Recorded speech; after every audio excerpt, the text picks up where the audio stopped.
Hello, everybody, and welcome back to Is It Kino? I am Mumkey Jones. And I am E-Rich. And boy howdy, this is a big one. This is one of the big Kino contenders of the year. We just saw the movie Blade Runner 2049. And E-Rich, I know you were way more excited for this than I was.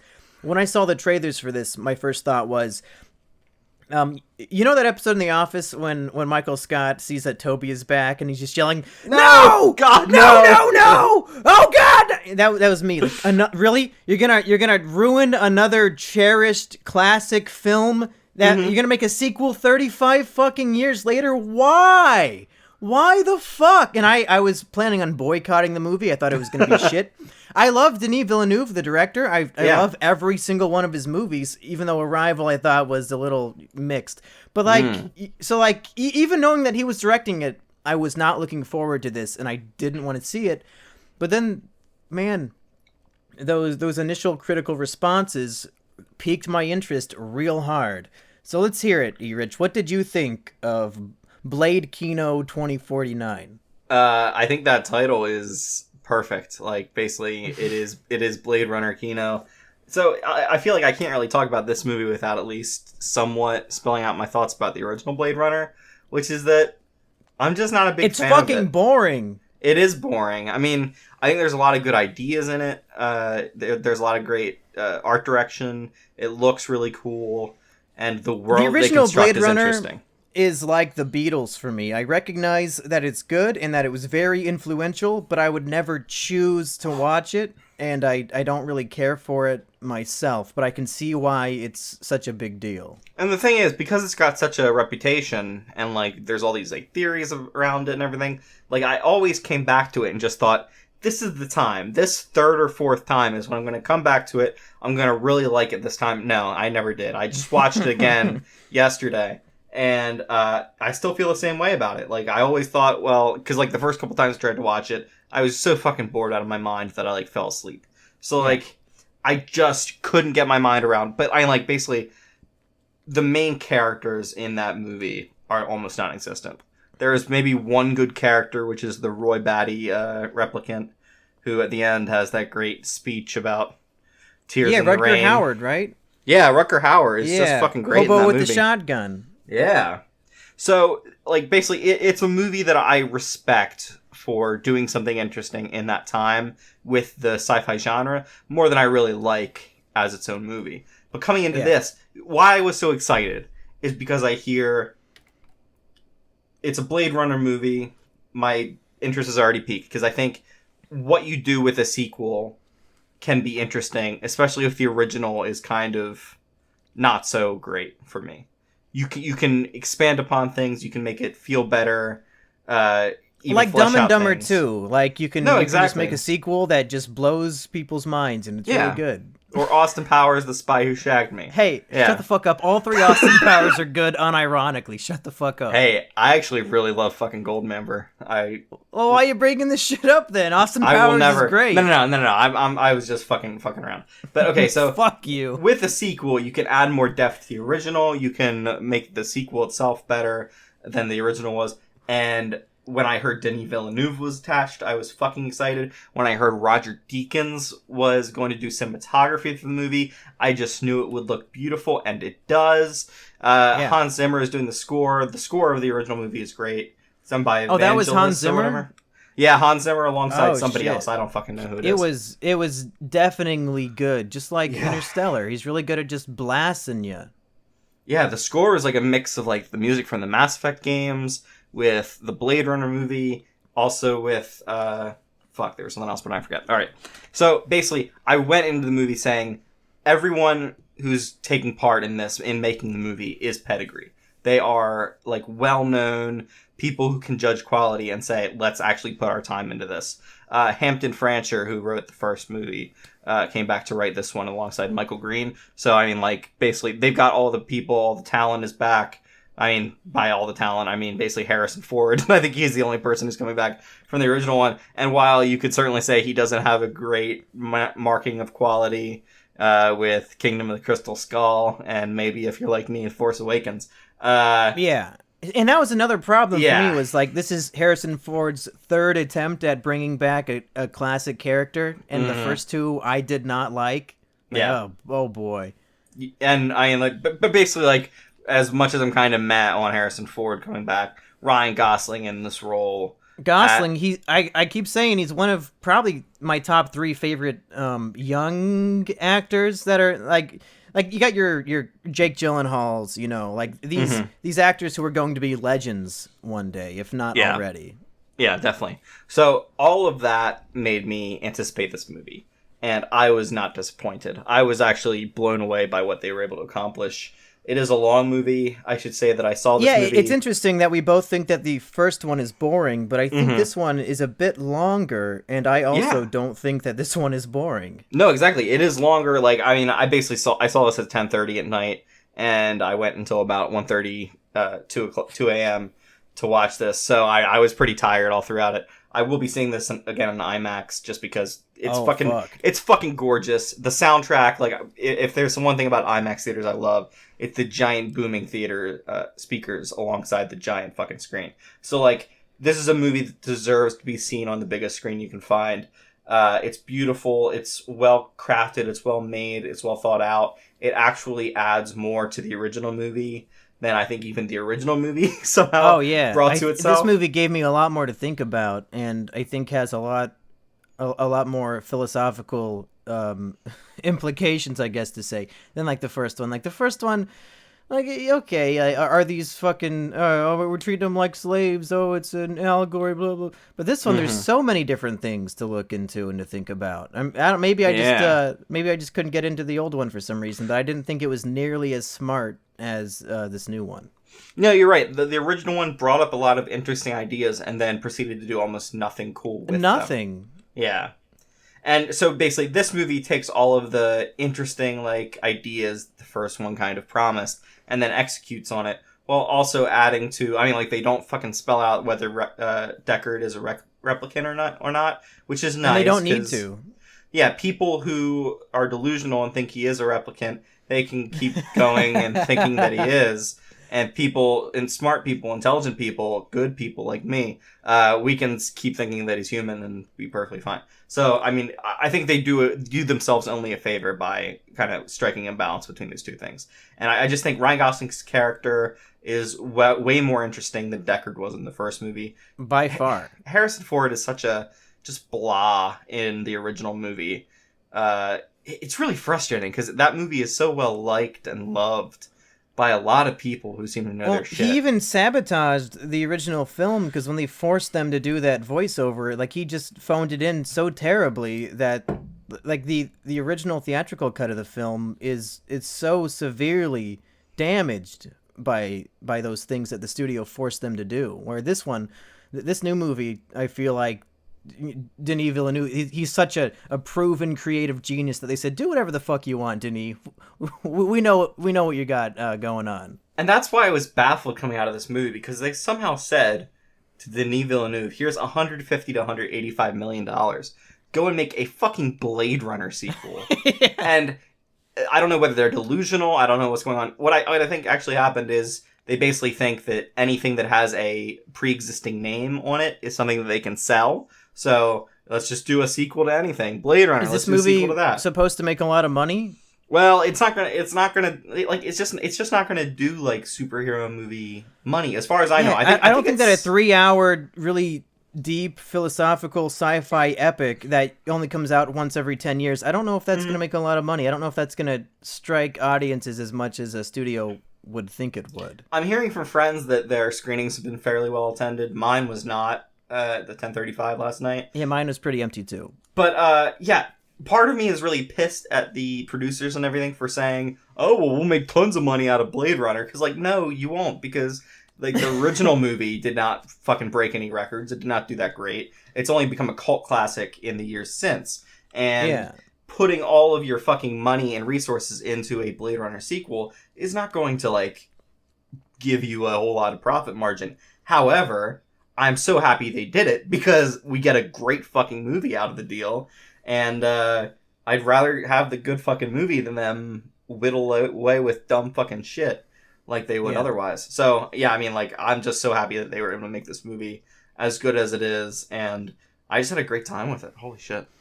Are you worried that they're now going to make another sequel because there are hints of a replicant uprising, and there's like an army of rebellion growing, and then like they do nothing else with it. They introduced it and then you never see it again. Do you think that they're gonna try to milk this if it's successful and make like a really shitty like teeny bopper type of movie where it's all the strong replicants trying to go to war with the humans? I think they could do that. I think they said that this movie was going to open around like War for the Planet of the Apes type numbers. And I think that'll do good enough for the studio so that they'll say it wasn't a complete failure. I could see them trying to do a franchise out of this, but like I don't know. This is a really fucking depressing movie. Like I don't know how it has a hopeful ending, doesn't it? I mean, I was kind of choked up at the end. Like right when it ends, it's a really tender moment. Should we talk about spoilers? I don't think we should. Okay. Denis Villeneuve did not want people to talk about spoilers, and there's really no reason to do it, because, like, what are we going to say that's going to convince somebody to go see it? No, exactly. I mean, if I had to convince somebody to go see it, and it was going to be your audience, I'd say there is a giant holographic naked woman who's Asian blue woman. and... Wait, what's that? Asian woman? Yeah, it wasn't Oh, she Asian? shit. That adds to it, because I they got noticed. these Japanese fantasies over there. Okay. And then there's also a holographic waifu. Oh, man. Yeah, can we talk about the holographic waifu a little bit? Yeah, man. So if you saw the movie Her and thought, this is pretty good, but what if we gave it a body? E-Rich, would you, if it was free, would you accept a beautiful holographic waifu, but you're not allowed to ever date a real woman ever again? My answer to that is, fuck you, I would pay to have that. No, I mean, like, yeah, it's kind of a weird trade-off, Well, he did, because now. there's a weird thing in the movie where the holographic... So, Ryan Gosling's character has, like, a her hologram that he's married to. And there's a weird scene where the hologram hires a prostitute, and then she superimposes her hologram over the prostitute so that Ryan Gosling can have sex with her. And It's like a very, very long and drawn-out scene. There are a lot of long and drawn-out scenes between Ryan Gosling and his holographic waifu. Yeah. But they're not, like, boring. They're, like, really kind of neat and creative, and the effects on the hologram are stunningly good. It's great because I've never seen a hologram so good. It's character building for the K character. The wife actually seems to like, and I mean, like, you can argue about how much of it's programming and everything, but like, the wife that's the actually thing. Like, seems this to great care. character, then it leads to fucking philosophical conversations you can have. Like, well, can we really consider like this AI machine to be a blah blah blah blah? Like, fuck. I mean, if we wanted to have that discussion and be intellectuals, if we wanted to, we could. But I'm just gonna say I want to fuck that hologram. No, totally. But I mean, like, that scene is just beautiful with the hologram going over the actual person, and like, it becomes doubled at times, the image and everything. It's just great. Like, this is Denis Villeneuve knowing exactly how to visualize this element in just a great way. And like, I mean, I'm watching this movie and I'm basically like, this is sci-fi as it should be. It's uncomfortable at times. It's fucking sexy as hell at times. But but it's just fucking great. And I want a holographic wife, but that should be the goal of any sci-fi movie: is make a new technology that I want to get right now. Mm-hmm. Yeah, you see the world he's living in, and it's part of his character. It's part of her character. It's part of the world itself. And it feels like the world is lived in. It feels like, I mean, like, and they pick up a lot of good stuff from Blade Runner, the original, with technology, but it feels in a really great way. It feels like it's advanced 30 years like it should, but it also feels like they took stuff from our current kind of technology that we use, and kind of blend the two things together to make a actually believable world that's not overly like, oh, this is the 80s future we're watching, but it's just really fucking well done. This is basically the exceptional Blade Runner sequel we could ever get.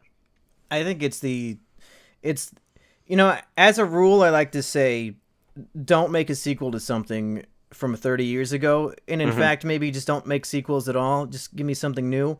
But this is the absolute exception to the rule because it's way better than the original in my mind, and it's one of the best movies I've seen all year. So by all means, everybody at home, even if you haven't seen the original, I don't think you have to. I think it stands on its own. And if you want to sit and watch some good hardcore sci-fi for 3 hours, I would highly recommend you go check this movie out. Yeah, this is why we make sequels, is there's always the... Well, it's why we should be making sequels. That's not why they typically do. But I mean, like, it's basically the original thing you had, there's promise in that. If you can re-deliver on that promise, add more to it, increase the depth of both the original thing and the thing that you're dealing with now, that is the kind of inherent promise of another version of that. And also, it's not a fucking, like, remake of the original thing, like The Force Awakens is, or any number of things. And, like, I really liked, actually, the, what is the Creed movie? Creed. It's just called Creed. Yeah, Creed is, like, very clearly a remake of Rocky, but, that's a much better version of it than The Force Awakens. It's my generation's Rocky. We saw Rocky and thought, you know what, we need a black version, and boy, it was 10 times more inspirational to me. Oh, yeah. I went home and I told my girlfriend, you know what, I'm getting you a big black bull. It's what you deserve. And one day in the future, you can do just that. Yeah. And then in 20 years, we'll get the reboot called Chang, and it's the Asian version of Rocky. Every generation needs a different race version of Rocky, so that every race knows that they can win at boxing. They all need to know. The Inuit version of Rocky? Does that piss you off that we keep hearing all this bullshit from the African American community? Oh, we don't have enough representation in the media. When I watch the TV, I don't see people who look at me. But then, like, the fucking Asians don't get shit. Are you fucking kidding me? They have anime, monkey. Yeah. I guess if they want to see someone who looks like them, they can watch anime. They can watch cartoons. Yeah. Black people, count your blessings. Okay, look at the Asian community. All they got is Fresh Off the Boat, and that show fucking sucks. Well, the black community is blackish. Yeah, they have plenty of shows. What are they complaining about? Rich, that's all I had to say about Blade Runner 2049 without spoiling the whole thing. What else do you have to say? Like, basically just, is it Kino? Yeah, it's fucking Kino. Like, Denis Villeneuve. It's probably going to prove to be some Oscar-worthy Kino as well. Oh, sure. Fucking, okay, I'm just going to rant about this for about a minute because it deserves to be. Roger Deakins, who, we will talk about Roger Deakins in our, the Kino Brothers series where we review Coen Brothers movies. Shit, is he in some of those movies too? He's a cinematographer, so he shoots the movies, he just makes them look immaculate. He has yet to win an Academy Award for his work. Sad. The buzz possibly around this movie is that he will win for this movie. They could win for this movie for sound design. They could win for art design, editing, fucking you name it. I mean, I think some of the performances here are fucking great. I don't know if Ryan Gosling would win, but I think he could be nominated. I could see him being nominated. I think he did a pretty damn good job. Did he get nominated for La La Land? Because he was far better in this than he was in La La Land. You know what? I'm pretty sure he did, but I'm just saying that because I fucking hate La La Land, and I know Me too. It was nominated for everything that year. I can't even remember. We probably did. I think we did. That might have been one of our first ones. Have we been doing this shit for like a year now? That's crazy. Don't even start. I've been reviewing movies with you longer than I was on the PCP. Well, that's a story. You don't even know what that is, and you know the whole fucking story. You just look at my Twitter timeline and be like, well, this fucker got into some shit again. I got in on it for the good shit, for the drama. Yeah, drama alert, baby. Mm-hmm. Yeah, all right. That's Blade Runner 2049. Yeah, so you want Roger Deakins to win an Oscar? What's his fucking name? Yeah, Roger Deakins, you're right. Yeah. Go give him an Oscar, people. It's about fucking time, is what I gotta say. If he does win. So next, we're gonna do a movie that I just saw, and then after that, we're gonna do fucking My Little Pony. So don't get your panties in a knot, bronies at home. We're gonna watch your stupid cartoon. We'll probably review it on like Monday or Tuesday or some shit, because I don't know when I'm gonna see it. The loyal brony contingent of your audience fucking shitted up your poll and made you see the My Little Pony movie. let me say, the biggest blessing any movie theater can have is a self-serve ticket machine, so I don't have to go up and ask for a ticket to My Little Pony the movie. I can just go hit the button, and there you go. Swipe my movie pass, and I'm in, baby. That's a fucking moral fucking problem, is how do I buy a ticket for My Little Pony Well, the movie? I mean, why is it a moral problem? Is it because you don't want to give them your money, or because it's you don't because want I don't want to be seen purchasing a ticket. In that case, just buy a ticket to Blade Kino and then walk into Ponies. That's true. That's true. Yeah, that is easy. the best possible thing. Even buy an IMAX ticket so you have to get charged out the ass for it. Yeah. Take my money, Denny. You French fucker. You need it, Denny. All right, folks. That's it for Is It Kino. Go see Blade Runner, I guess, if you're interested. Yeah, make this fucking movie successful, bitches. Yeah. Well, no, I don't know. Do we want to really promote studios trying to make sequels to movies from 35 years ago? Maybe don't give it your money. I'm at a moral quandary here. I want to support this specific movie, but not encourage the studios to try this shit again and fail. Well, but here's the way to think about it. If they support this movie, this version of the 30 years later sequel, hopefully the studios will get the message and actually make those fucking movies good. But that's a pie in the sky Or dream, just give every movie to Denis Villeneuve. Oh, that's... He's making a Dune movie, and I could not be more fucking Oh my god. excited. Is that going to be the first time he fucks up? I've been thinking any of these could be a fuck up. I basically since Blade Runner. That Blade Runner could be the first one where, like, why did you fucking take this project? He already fucked up his titles. He always does a one-word titles, and now that's ruined. He can't do that anymore. Hey, you can put the titles of his movies into the sentence, but who was the real? So, who was the real prisoner? Enemy? Who was the real enemy? Yeah, who was the real that's Sicario?